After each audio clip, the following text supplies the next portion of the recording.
Hi everyone, welcome to Climate Week. One of my favorite things to teach because people don't know all that much about climate change. They just know that it's happening. So today's lecture, I'm hoping that what you will learn is exactly how climate is changing and why it's changing. So we're going to get into sort of the science behind it and maybe a little bit about how you could impact the climate change for your own life. And it's just really small changes.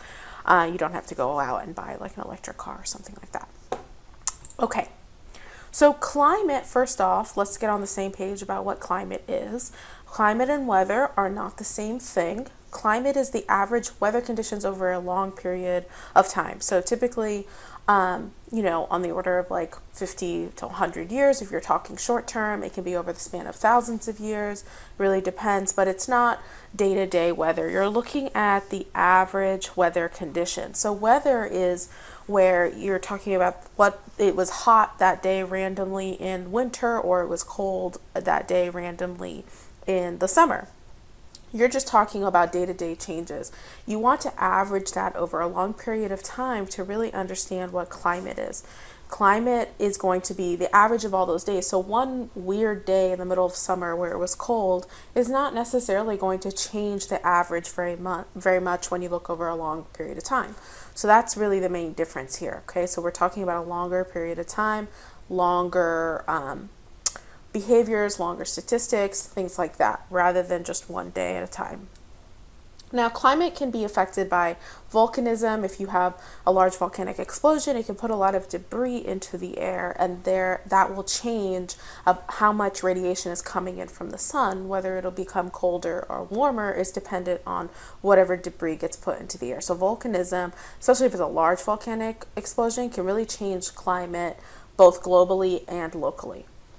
Seafloor spreading, the reason I have that in there is because seafloor spreading is when, we have the two plates moving apart, and when that happens, we have all of those like black smokers, underwater volcanoes releasing a lot of like sulfuric gas and things like that into the ocean. And once the ocean's chemistry changes, it's like a direct link to the atmosphere. So the atmosphere and the ocean are very closely related. So if you have something changing within the ocean, if the chemistry of the ocean is changing, well, then there's likely going to be a change in the atmospheric chemistry as well, and vice versa.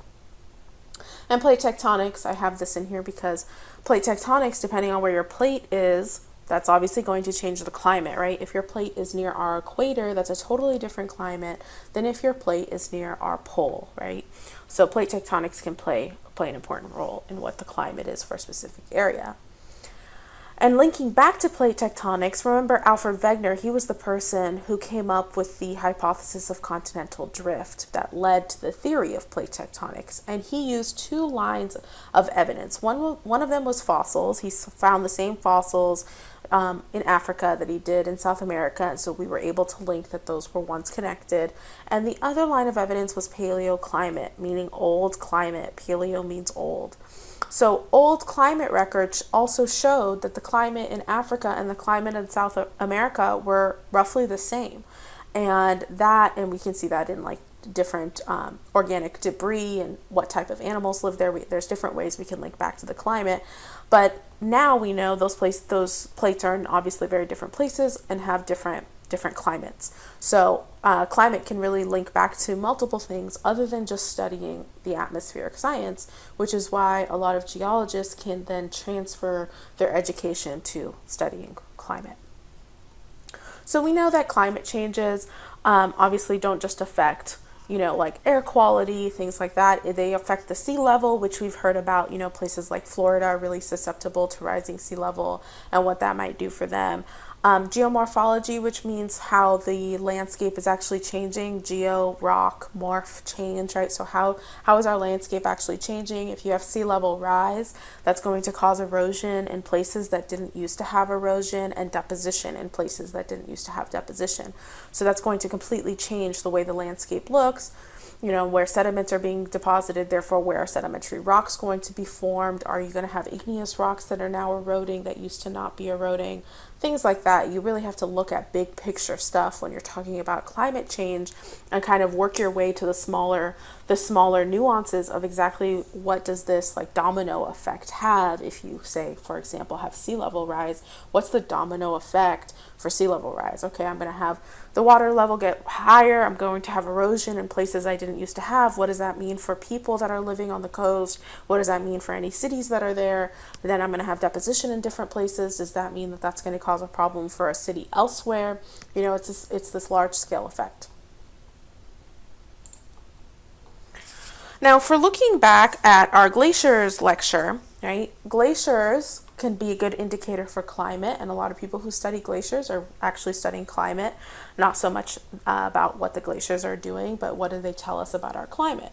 And the reason that glaciers are so important is because they are so sensitive. So if there's any change in our climate, the glaciers are going to be the first thing that kind of pick up on that.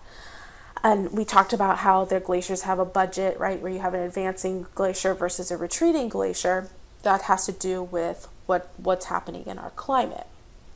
Now, glaciation typically occurs, and where glaciation means where there's a lot of glaciers growing, during some sort of ice age. And our last real ice age was about 2 to 3 million years ago.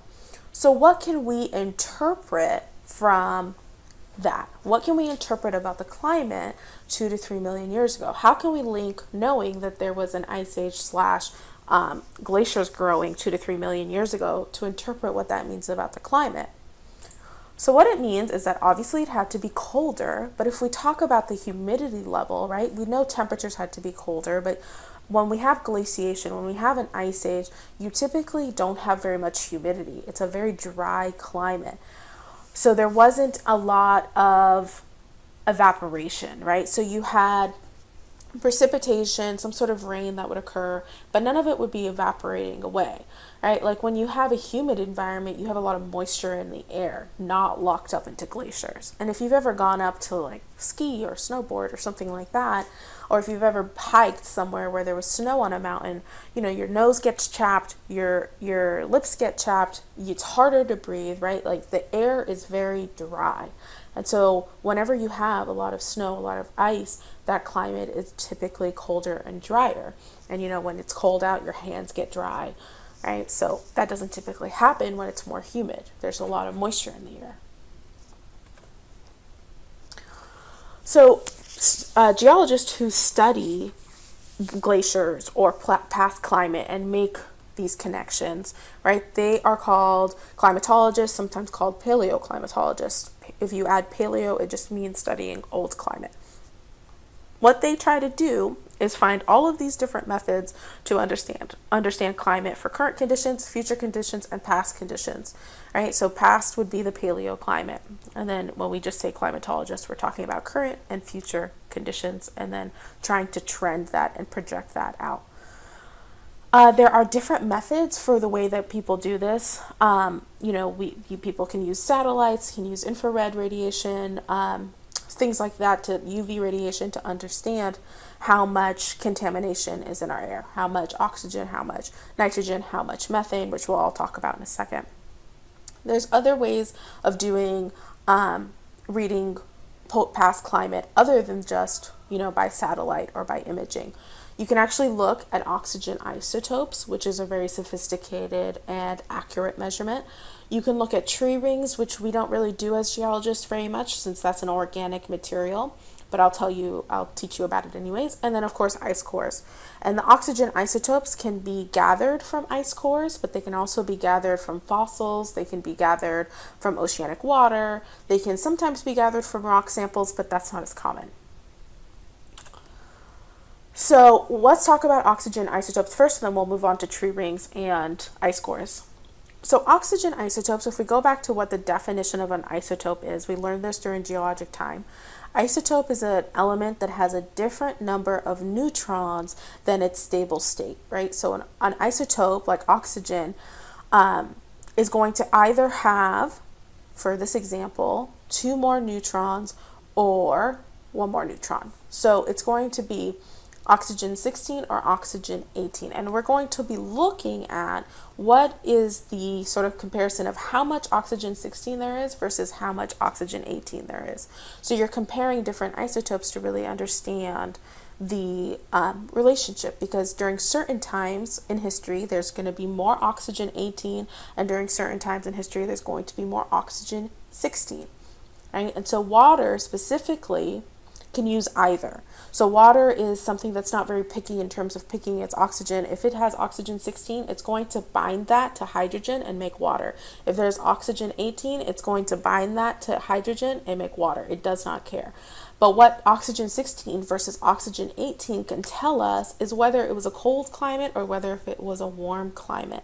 So you're looking at the ratio, right? So if there's 50-50, that's going to tell us something different than if there's, 100% oxygen 18 and 0% oxygen 16.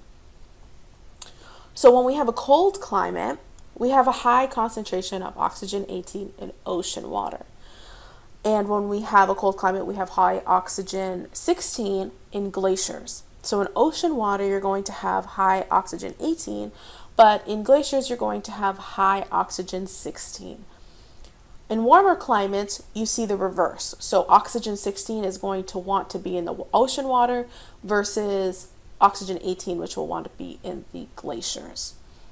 Now I'm going to go on to explain why that is the way that it is, so you're just not memorizing, okay, high oxygen 18 in ocean during colder climates, and actually understanding why that happens.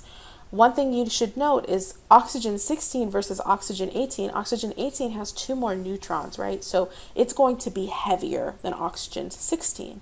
And when elements are heavier, they're not going to want to evaporate as easily as something that's lighter, right? That just makes intuitive sense. Heavier things are harder to sort of pick up and lift up. Same idea is happening with this oxygen. Now, if we're focusing just on colder climates, if we have record of a cooler climate and we were to go test ocean water, or we were going to go test fossils, or we were going to go test ice cores, whatever it is, if we saw a cooler climate trend in the past, what you would expect to find in ocean water was that there was a lot of oxygen 18, and in the glacier, in the ice cores, there was a lot of oxygen 16. So oxygen 18 is heavier than oxygen 16, and when you have a cold climate, you have less evaporation. You're going to have maybe some precipitation, some rain, but it's so cold that none of that rain is going to evaporate and become part of our atmosphere. It's just going to stay at the surface, right? And over time, that's what builds up and ends up becoming ice and therefore a glacier. So during that cool environment, there's less evaporation, meaning that something that's really light, like oxygen 16, gets locked in our glaciers. It's not evaporating away. Even though it's very light, there's nothing, it's not hot enough to like free that oxygen 16 and put it into the atmosphere. So it stays in the glacier, which is why you see this really high concentration of it when it's cold, right? And if it's not evaporating away and becoming part of our atmosphere, right? And if we think about the water cycle, we have rain, and then that eventually evaporates off of our surface, turns into water vapor that gets into our atmosphere, which goes into clouds, and then the cloud rains, right? So if oxygen 16 gets locked in the glacier, it doesn't get to evaporate and become rain, and rain dumps out into the ocean. So no oxygen 16 is getting into the ocean, so all that the ocean has is oxygen 18. Right, so oxygen 16 gets locked into the glaciers, there's no evaporation, none of it gets turned into rain to dump into the ocean, so the ocean just has all the oxygen 18. Now, when we think about this in a warmer climate, so total opposite of the cold climate, you have the reverse. Now the glacier has all of the oxygen 18. With cold climate, the glacier had all oxygen 16. Right, but with warm climate, now you have this higher concentration of the 18. So with warmer climates, you're going to have more evaporation. You're going to have rain, and if that rain then evaporates away, that moisture, that water vapor gets put into the air. That's why it feels humid, right? And then eventually you'll get clouds, and those clouds will rain. So when you have a more evaporation, the lighter oxygen, which is oxygen 16, is going to readily evaporate out of the glacier, right? So it's going to escape the glacier now, and it's going to become rain, and then that rain gets dumped into the ocean. So all of the oxygen 16 now leaves the glacier and gets put into the ocean. So now you have the reverse effect where all the oxygen 16 has become rain and put into the ocean. So your ocean is filled with oxygen 16, and all that's left behind is oxygen 18 in the glacier. And the reason that the oxygen 18 is left in the glacier is because, remember, oxygen 18 is heavier, so it's not going to preferentially want to evaporate out of the glacier and become ocean water. So when you're thinking about oxygen 18 and oxygen 16 and whether it's warmer or cooler, I always like to just think about the glacier, and during a cold environment, what's going to want to evaporate and what's not going to want to evaporate versus the warmer climate, and then kind of linking that to our water cycle of, okay, what if the glacier evaporates and it turns into water vapor that dumps into the ocean. That's the easiest way I found to understand it. If that still doesn't make sense to you, you can try to just like memorize high concentration 16 in ocean during warmer climate, high concentration of 16 in glaciers during cooler climates. But I find it easier to really synthesize all of this information if I know the process behind what those facts are. I don't do well when I just memorize facts, so that's why I gave you the background information. Now, for these oxygen isotopes, I've been saying, you can test fossils to understand them. You don't have to just test ocean water. If you're trying to understand past climate, you can't test current ocean water.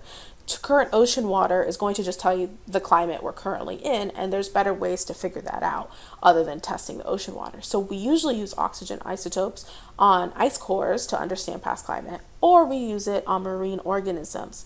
And the reason we use it on marine organisms is you can take a shell, right, that's, let's say, 1,000,000 years old. And a marine organism builds its shell, obviously, while it's still living in the water, and it uses calcite. And calcite's chemical formula has oxygen in it. It's calcium carbonate, which is Ca, which is calcium, then carbon, C, and then O, right? So O is our oxygen. And whatever is available in the ocean at the time that organism was living, that's what it's going to take. So if there was a lot of oxygen 16 in the ocean, then the shell it built will have a lot of oxygen 16. If there was a lot of oxygen 18 at that time that the organism was alive, then its shell will have a lot of oxygen 18. So you can take those shells that are buried in some sort of sedimentary rock and test exactly how much oxygen 16 to 18 there is. If there's more oxygen 16 in the ocean, then that tells us that it was warmer climate. If there's more oxygen 18 in the ocean, then that tells us that that shell was alive during a cooler environment. And in this graphic I have here, it's walking you through those steps, right? It says oxygen isotopes are incorporated into calcite shells of microorganisms into the ratio in which they were present in the water. And then these microorganisms die, they become part of rock, they can limestone or sandstone or whatever it gets buried in. And then eventually, as geologists, thousands or millions of years later, we core out this solid rock from the bottom of the ocean. And then now we can test the shell that was within that rock. So this is kind of a neat way to understand past climate. Now with the ice cores, right, this is what an ice core looks like. It comes out of this big tube, right, and if you look at it closely, this is what it looks like. You'll see that there's darker layers and lighter layers. Darker layers can mean different things like pollution or dust in the air or more carbon dioxide. It depends on where you got this ice core from and what year that layer is representing. Typically, these go back to about 200,000 years of accurate data. I made this slide probably like 4 or 5 years ago, so it might be more accurate now. We may have become more sophisticated and it can go back more than 200,000 years. But from what I knew when I was studying was that it was about 200,000 years, but I'm not an ice core expert. However, oxygen isotopes can be used with the ice cores, and those are pretty accurate. So just like with the ocean water and the microorganisms, you just basically test when this glacier was built, did it have more oxygen oxygen 18 or more oxygen 16. And that can tell you if it formed during a warmer climate, a very, very cold environment, a temperate climate. It might vary, right? So like right now, we have some glaciers that are building at very, very slow speeds during the winter, but then it completely melts during the summer, and we're in a warming trend. So if we were to test that portion of the glacier, we could see that we were in a warming trend based on the oxygen 18. Testing ice cores is very expensive. Most of it is done in Antarctica. And, to preserve them, you can't have any of the ice melt. So you have to put them in a very cold container and make sure that if they're transported at all, that there's no melting at all, or else all of your data is ruined. You can't test it anymore. So it's an expensive way to study climate, but it's pretty cool. And it can be used for more than just oxygen levels and carbon dioxide levels. Like I said, you can use it to understand like pollen, pollution, dust, any volcanic activity. You can even link it to specific temperature variations as well. Now with the tree rings, this is a different way to understand past climate, and this one's kind of cool because you don't need any sort of sophisticated instruments or anything like that. You can look at a cross-section of a tree, and each ring on a tree represents 1 year of that tree's life. The wider the rings are, the better the climate was for this tree. Now the thinner the rings are, the less favorable the climate was for that tree. So you have to understand a little bit about what this tree likes. If this tree is a tree that likes lots of water, then where there are thicker tree rings, that could have been a wet year, right? But then as these rings got thinner and thinner, could mean that you had a drier and drier environment. But let's say that your tree likes dry environments and it does not like wet environments. That could mean now that these larger rings mean that this was a dry year, and then as they got thinner, the years got wetter and wetter. So you have to understand what the tree prefers to really be able to interpret this. But if you can figure that out, you can actually use the tree rings to understand climate as well as obviously age of the tree.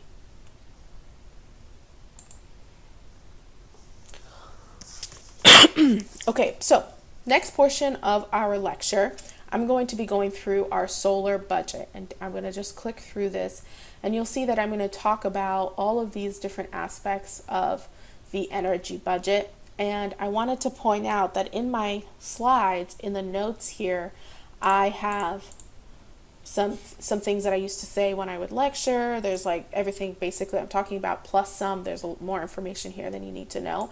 But you can always reference that later on if you need it, so you don't have to like listen to this lecture over and over again. Again, this information down here is more than you need to know, but it is there for you, so just in case you need it. Okay, I'm going to stop this lecture now just to break it up into 2 different videos. All right, so the next video is going to have to do with our solar budget, and we'll start on this slide.